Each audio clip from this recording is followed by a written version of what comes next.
জুলাই সনদ নিয়ে নাই কেন? জুলাই সনদের সাথে জনগণের কোনো সম্পর্ক নাই, তাই আমরা জুলাই সনদ নিয়ে নাই। কয় মাস হয়ে গেছে ওই সংসদের? 4.5 মাসের অধিক সময়।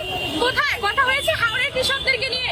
কথা হয়েছে হামে যে শিশুরা মারা যাচ্ছে অন্তর্বর্তীকালীন সরকারের কিছু মুনাফা অর্জনের জন্য ওই খুনি ইউনূস এতগুলো শিশুকে হত্যা করলো, তাকে নিয়ে কথা হচ্ছে? জুলাই সনদ যখন অন্তর্বর্তীকালীন সরকার বানাচ্ছিল তার ফাঁকা তলেই তো তারা আসলে ওই দেশকে বিক্রি করার চুক্তিও সই করতেছিল। তাহলে আমি কেন ওই অন্তর্বর্তীকালীন সরকারের জুলাই সনদে বিশ্বাস করব, যেই সরকার এই দেশকে বিদেশিদের কাছে বিক্রি করে তার পায়তারা করছিল? আমি কেন বিশ্বাস করবো খলিলুর রহমানকে বা বিএনপি সরকারকে, যে ওই অন্তর্বর্তীকালীন সরকারের পররাষ্ট্র উপদেষ্টাকে পররাষ্ট্র মন্ত্রী বানিয়েছে? কেন বানিয়েছে? কেবলমাত্র এই দাসত্বের চুক্তিটাকে পাহারা দেওয়ার জন্য।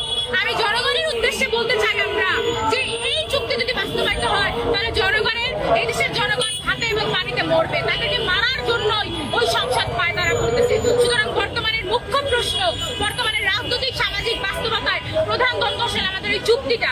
ওই চুক্তি কোনোভাবেই বাস্তবায়িত হতে দেওয়া যাবে না। ওই চুক্তি যদি বাস্তবায়িত হয় তাহলে আমাদের অভ্যুত্থান, সেই অভ্যুত্থানের যে ফলাফল তা কুক্ষিগত হয়ে গেছে, এটা আমাদের মেনে নিতে হবে। আমাদের মেনে নিতে হবে যে আসলে এই দেশে আরো অনেকগুলো অভ্যুত্থান করে এখনো আমাদের দায়িত্ব এবং কর্তব্যের মধ্যে পড়ছে। আচ্ছা আপু, আপনি কি বলতে চাচ্ছেন আসলে সরকারের জনগণের উপরে ভর করে এই ক্ষমতায় টিকে থাকতে চাইতো, তাহলে তারা জনগণের স্বার্থটাকেই প্রধান স্বার্থ হিসেবে দেখতো, কিন্তু তারা জনগণের স্বার্থকে প্রধান স্বার্থ হিসেবে দেখছে না। আমি আবারও বলছি, ওই 36 পৃষ্ঠার বাণিজ্য চুক্তি একটা দাসত্বের চুক্তি। সেই দাসত্ব স্বীকার করা হচ্ছে যে আমেরিকার কাছে।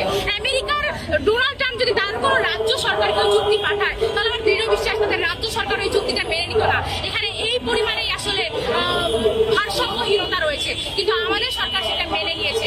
কেন মেনে নিয়েছে? মেনে নিয়েছে কারণ তারা ওই ক্ষমতার চেয়ারটা ধরে রাখতে চায় মার্কিনীদের উপরে ভর করে। ডোনাল্ড ট্রাম্পের ইশারা থাকলে তারা ক্ষমতায় থাকতে পারবে, এটাই তারা মনে করে।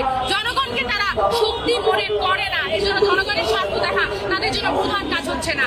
এই কারণে ওই সংসদে আমরা দেখি নানা জিনিস নিয়ে ফুটফুটি চলতে থাকে।